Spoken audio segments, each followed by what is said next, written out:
Hey everybody, welcome to Act 3 of Extra Time. I'm Greg Lawless alongside Shep Messing and Jason the producer. Act 3, thank Garber, it's Saturday. This week we get a full slate of games again after last week's, well, we only had 3 games. That was no fun. And we've already talked with head coach Dominic Kinnear about the Houston-Columbus game, that battle for the supporters' shield, if you will. But we think that the impact game of the week is going to be New England at T.G.I.S, USA. Now, New England coming off that loss to Kansas City. T.G.I.S, they get a little bit of a bye week. New England, no Showery Joseph. How important is that in this game? I think it's huge. I think New England is missing the player who can win them the ball in the midfield and keep the ball in the midfield. And score goals the way he's been scoring this year. That's going to be it's a like big bonus. That's going to be a big difference for them, playing T.G.I.S, a team who can pass the ball around. I'd make the argument that Stevie Nicol has been missing big players all year, and he's kept his team in a playoff chase. So do you want Showery Joseph? Absolutely. Without him, though, I think they're going to try and shut down the midfield. T.G.I.S has had difficulty scoring goals. I think New England will do well. And no Michael Galindo for T.G.I.S this weekend. How much does that hurt their offense, which is already sputtering right now? Yeah, it really takes away from a dimension from their offense. That kind of outlet pass, that speed threat, which might hold the defense back. Although New England does defend well against speed with guys like Barnes and Alston. That's true. I'm hoping to see Mike Cone Santos or Padilla, seeing some of these new T.G.I.S players break out in this game. See someone do something that's going to make a difference. Well, they might. To me, though, the breakout player has to be an older player again. I still think that Sasha Kleshton has to find his game again. Preki needs to do something to get him more into the game. We talked about him a month ago saying he's the most important player for them. He still isn't stepping up the way he needs to. I think it's all about the mental focus for Sasha Kleshton. He hasn't lost any of the physical skills that make him a very young, exciting player attacking with the ball at his feet. But New England has traditionally done well playing out in Los Angeles. Right. I think it will be a tough game for T.G.I.S. I would say I kind of think T.G.I.S is going to pull this one out one way or another, and maybe the home field is the difference. Well, I'm glad you brought up your predictions because it's a nice segue to the ET Cup. Well, last week we all had our separate predictions, and only one of us got it right. Unfortunately, it wasn't me on this one. Mr. Messing over there, you called it right. 1-0 for Colorado over Toronto. I'm picking Colorado 1-0 over Toronto. Toronto upset me so much last week against Seattle that I'm picking against them this week. 1-0 Colorado over Toronto. I'm too much of a savvy veteran to get excited at this point in the contest.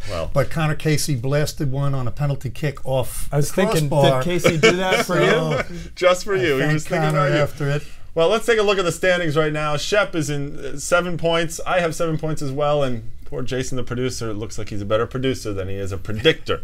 But within striking distance. You are within striking distance. You're absolutely right. Well, let's take a look now at what our predictions are for this week. Just a quick reminder of how this works.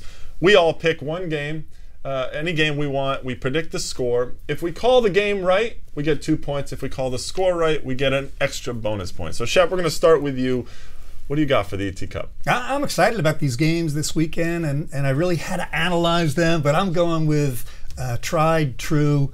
I've been a big believer in the LA Galaxy. I like the way they control the game, close it down. Bruce Arena manages the game. He's got the players. They're playing Dallas that I'm not a big believer in.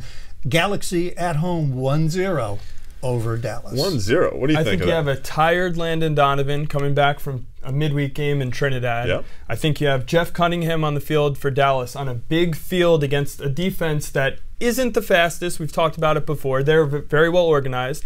But can Cunningham sneak a goal maybe? 1-1? And I like David Ferreira for Dallas as well. He's playing well with Vandenberg right now. He's that small, sort of crafty striker that can cause problems for LA's defense. I love hearing the debate, but I love my pick. All right, so Jason, what's your pick for the ET Cup? Well, I'm going Toronto over Colorado, 2-1. I don't think either team is going to be sure enough in the back to keep a clean sheet in this game, but I do think Toronto needs this game, and I think they take it.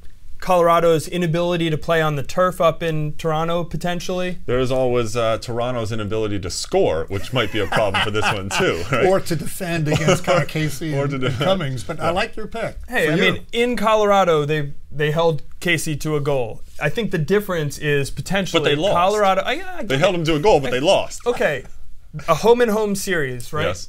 This is on the second end of a home and home series after Toronto lost 1-0 in Colorado last week. So now they go over to Toronto so for the the past second half. 5 years in MLS play, no team has, or few teams, I'm sorry, less than a third of the teams have taken all 6 points from a home and home series. Okay. So that bodes well for Toronto, except for the fact that Toronto was the last team it happened to twice. And except for the fact that Colorado is flying high. They've got a lot of confidence. Omar Cummings, for me, front runner for the MVP. And wasn't New England flying high last week with confidence, yes, and then they lost at home This is the whole to point. Kansas City? This is what it is. It's so about I'm building taking the hype. Toronto. We love your confidence. Doesn't make us. I'm sure we Greg and I are disagree. thrilled. Yeah, we're thrilled that you agree have to that pick. disagree. It's fine. Toronto 2-1 over Colorado. Shep and I will slowly pull away in the ET Cup. For my pick for the ET Cup, Chicago at Real Salt Lake. This is a game that I think where Chicago starts to unravel a little bit more. And I'm going to go with Real Salt Lake coming up with a big win as they try to stay in that playoff hunt. 2-1 RSL over Chicago in this one. That's a good pick. I like that. I also think plus Salt the Lake, altitude. Don't forget the altitude. No, I'm with you on it. Not sure about the score, but I think Salt Lake is a winner. I think Chicago, we've talked about ebbs and flows and issues at the back, and this is a team I think in trouble. Samari is gone. Conde is still coming back from injury. You know, Chris Wolf has announced that he's leaving at the end of the season. I would have said 3-0. Conde will be back for this game. They may be getting another player back. Brian McBride off the injury list this week. Early. It's going to be too Brian early, McBride is practicing. He's off the injury list this week. You should have picked Chicago. No, I'm not saying they're going to win. I'm saying they could get a point in Salt Lake on the road, though. Okay, well, we'll see how it all breaks down in the end. Well, a quick special announcement before we wrap things up here. Join us next week. We're going to have a very important special announcement next week about a contest that could send you to the MLS Cup in Seattle later on this year.